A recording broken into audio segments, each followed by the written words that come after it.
Doctor Arun Prakash Dhondiyal ji. आप स्वागत करें doctor Arun Prakash Dhondiyal ji, former deputy director of education and writer.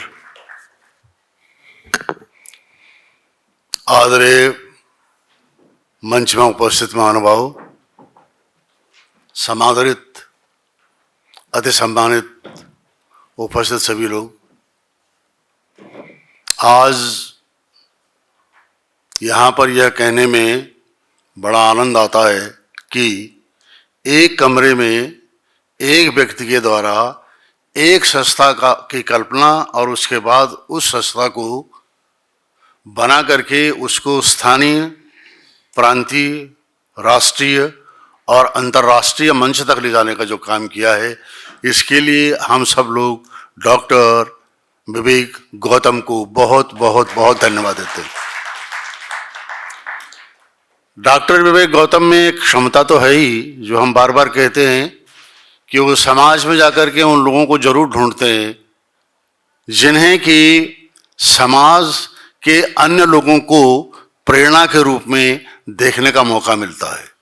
आप तमाम प्रोफेसरान, यहाँ पर आए प्रिंसिपल लोग, बड़े बड़े कॉलेजों के बड़े बड़े पदाधिकारी और मंच में आने वाले, तो जब नए लोग आते हैं उनसे जब हमारा परिचय होता है, हमें लगता है कि हम एक कदम और ऊपर, हमारा स्तर और ऊपर बढ़ गया है।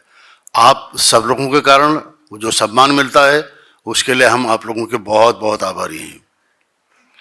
मैं इस परिचय के लिए, आप लोगों के बीच आने के लिए, आप लोगों के सामने खड़े होकर के और यहाँ पर यह सब अपनी बात कहने के लिए जब दूर रुड़की से आता हूँ तो इसका श्रेय डॉक्टर विवेक गौतम को जाता है कि वो ऐसे समय पर हमें याद कर लेते हैं और हम लोग यहाँ पर आते हैं। ये 29वां सम्मेलन उनका है और मेरा अपनी याददाश्त ये है कि शायद ही कोई ऐसा सम्मेलन रहा होगा जिसमें मैं ना आ पाया हूँगा।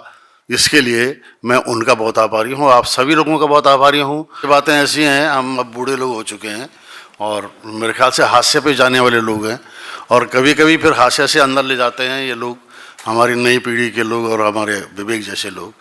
यहाँ पर अभिनव रघुवंशी जी की जो पुस्तक आई है, ये रचना धर्मिता की एक मिसाल तो है ही, किसी बात की प्रस्तुति करने की एक क्षमता भी है। संभव है कि इसमें बहुत सारी सूचनाएं हों और संभव है कि उन सूचनाओं के आधार पर, मैंने जो किताब और पुस्तक को पढ़ा नहीं है, उनके आधार पर बहुत सारी मान्यताएं और स्थापनाएं भी की गई होंगी। ऐसी युवा उम्र के लोग जब इस प्रकार की पुस्तकें लिखते हैं, सामने आते हैं, तो बहुत पुराने समय में जिन लोगों को हम पढ़ते थे, तौरू दत्त को हमने पढ़ा है, अंग्रेजी में उनकी कविता थी। छोटी छोटी उम्र के लोग, 16-16, 17-17 साल के लोग लिखते थे।